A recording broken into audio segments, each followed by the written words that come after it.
కేంద్రంలోని బీజేపీ ప్రభుత్వం, అలాగే ఛత్తీస్గఢ్ రాష్ట్రంలో ఉన్నటువంటి ప్రభుత్వం, వివిధ రాష్ట్రాల పాలకులు దేశంలో ఉన్నటువంటి సహజ వనరులను పూర్తిగా కార్పొరేట్లకు కట్టబెట్టడం కోసం మొత్తం ప్రభుత్వ రంగ సంస్థలన్నింటినీ ఆల్రెడీ ప్రైవేట్ పరం చేశారు.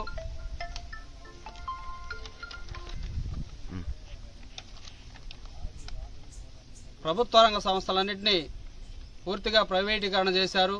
అంతేకాకుండా మిగిలి ఉన్నటువంటి దేశ ప్రజల సంపద అయినటువంటి ఛత్తీస్గఢ్, మధ్య భారతదేశంలోని ఛత్తీస్గఢ్, ఒరిస్సా, జార్ఖండ్, అలాగే ఏపీ బార్డర్లో ఉన్నటువంటి అత్యంత విలువైన ఖనిజ సంపదలను పూర్తిగా కార్పొరేట్లకు కట్టబెట్టడానికి కోసం ఆయా ప్రాంతాల్లో ఉన్నటువంటి ఆదివాసీలను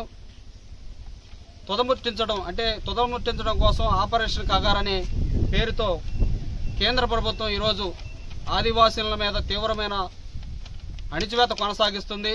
దానిలో భాగంగా గత 2 నెలల నుంచి చూసుకుంటే సుమారు 200 మందిని ఆదివాసీలని కేంద్ర రాష్ట్ర పోలీసు బలగాలు చంపివేశారు. అలాగే ఇప్పుడు ఉన్నటువంటి వాళ్ళను కూడా మొత్తం ఆ గూడాలన్నీ ఖాళీ చేయించి వాళ్ళ నేల కింద అడవుల్లో ఉన్నటువంటి సంపదనంతా కూడా అదానీ, అంబానీ లాంటి కార్పొరేట్ శక్తులకి కట్టబెట్టడం కోసం దరిదాపుల 50 లక్షల చెట్లను నరికివేసి అక్కడున్న మొత్తం ఆ భూమిలో ఉన్న సంపదనంతా వెలికితీసి ఒక పెద్ద ఎడారి ప్రాంతంగా చేయాలనే ఒక ఉద్దేశంతో కేంద్ర రాష్ట్ర ప్రభుత్వాలు పాల్పడుతూ ఉన్నాయి. దీనికి వ్యతిరేకంగా, ఆదివాసీల హననానికి వ్యతిరేకంగా, అలాగే దేశ ప్రజల సంపదను కాపాడుకోవడం కోసం దేశంలో ఉన్నటువంటి మేధావులంతా కూడా ఒక కమిటీగా ఏర్పడి, ఆదివాసీ సంఘీభావ కమిటీగా ఏర్పడి దేశంలో ఈ విధ్వంసాన్ని, పాలకులు పాల్పడుతున్న విధ్వంసాన్ని ప్రజల దృష్టికి తీసుకెళ్లి ఆదివాసీల హత్యను ఖండిస్తూ ఆదివాసీలకు అండగా నిలవాలని చెప్పి, ఇది కేవలం ఆదివాసీల సమస్య మాత్రమే కాదు, ఇది దేశ ప్రజలందరి సమస్య. దేశ ప్రజలందరి వనరులు కార్పొరేట్లు కట్టబెడతా ఉన్నారు. ఈ విధానాలు ఖండించాలని చెప్పి దేశవ్యాప్తంగా కార్యక్రమాలు నిర్వహిస్తూ ఉన్నాం. అలాగే దక్షిణాంధ్ర ప్రాంతీయ సదస్సును ఈ నెల కాదు, రేపు సెప్టెంబర్ 1వ తేదీన నెల్లూరులో నిర్వహించడం జరుగుతుంది. దేశవ్యాప్తంగా వివిధ సంఘాల మేధావులు, ప్రతినిధులు, సైంటిస్టులు అందరూ ఈ కార్యక్రమంలో పాల్గొని ప్రసంగిస్తారు. కావున ప్రజలందరూ ఈ కార్యక్రమంలో పాల్గొని జయప్రదం చేయవలసిందిగా మేము కోరుతా ఉన్నాం. దేశవ్యాప్తంగా కేంద్ర రాష్ట్ర ప్రభుత్వాలు దేశంలో ఉన్నటువంటి సహజ వనరులని కొల్లగొట్టే ప్రయత్నం చేస్తూ ఉన్నారు. దీనికి వ్యతిరేకంగా ఆదివాసులు, అనేక రకాల ప్రజలు దేశంలో పోరాడుతూ ఉన్నారు. ముఖ్యంగా అనేక ప్రాంతాల్లో ప్రజల్ని అణిచివేస్తున్న ఈ ప్రభుత్వాలు మధ్య భారతంలో, మణిపూర్లో, కాశ్మీర్లో ఈ రోజున ప్రజలు తెగించి పోరాడుతూ ఉన్నారు. వనరుల దోపిడీని అడ్డుకునే దాంట్లో ముఖ్యంగా అక్కడ ఉన్నటువంటి ఖనిజ సంపద ఈ రోజున కొల్లగొట్టాలనేటువంటిది కేంద్ర ప్రభుత్వ లక్ష్యం. ఎవరికి అప్పచెప్పాలి? అదానికి, అంబానీ లాంటి ఒక గుప్పెడు మంది కార్పొరేట్ వర్గాలకు అప్పచెప్పి దీన్ని అడ్డుకునేటువంటి ఆదివాసుల మీద, మిగిలిన ప్రజల మీద దాడులు చేస్తూ ఉన్నారు.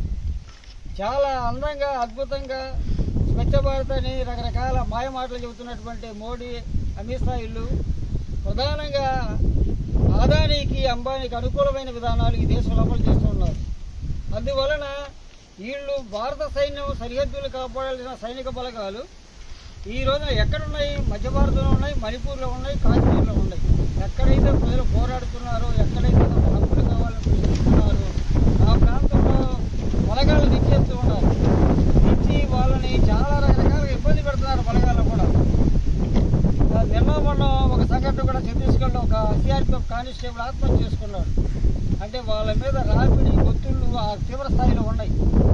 ఈ రోజున ఈ ప్రభుత్వాలు ప్రధానంగా కార్పొరేట్ వర్గాల కోసమే పనిచేస్తూ ఉన్నాయి.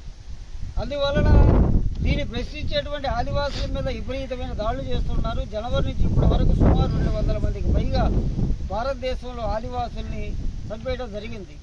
దీనికి వ్యతిరేకంగా ఆదివాసీ హక్కుల పోరాట సంఘీభావ కమిటీ అనేది ఒకటి ఏర్పడ్డది. ఇది రాష్ట్ర వ్యాప్తంగా పనిచేస్తుంది, మిగతా తెలంగాణలో కూడా పనిచేస్తుంది. దేశంలో అనేక ప్రాంతాల్లో ఇలాంటి కమిటీలు పనిచేస్తూ ఉన్నాయి.